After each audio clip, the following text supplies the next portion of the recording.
ولا تنكحوا ما نكح آباؤكم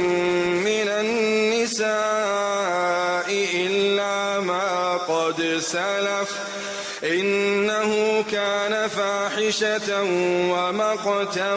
وساء سبيلا.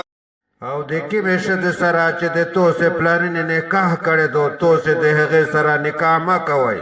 لیکن هغه چې مخ کې تیر شوی دی بشکا دالا همیشه د ډېرې بے حیايي او د الله تعالی د غضب کور دی او بدر یار دی. او دیکی حرمت عليكم أمهاتكم وبناتكم وأخواتكم وعماتكم وخالاتكم وبنات الأخ وبنات الأخت وأمهاتكم اللاتي أرضعنكم وأخواتكم من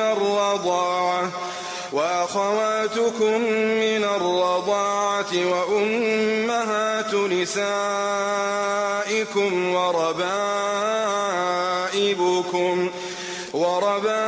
وربائبكم اللاتي في حجوركم من نسائكم اللاتي دخلتم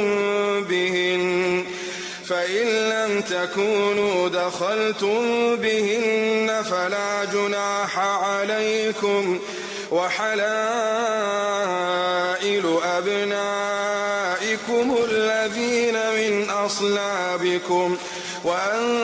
تجمعوا بين الأختين إلا ما قد سلف إن الله كان غفورا رحيما.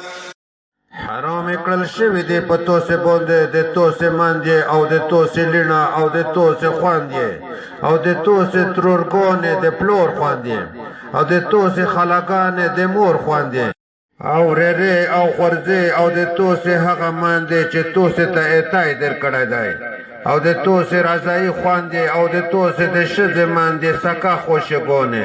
او د تو سے برکتونه چې عموما تو سے په پرورش کې وي چې د تو سے د هغه شذ نه پیدا وي چې تو سے ور سره کورولای کړای وي او که تو سے ور سره کورولای نه وي کړای نو بیا په تو سے باندې څه ګناه نشتا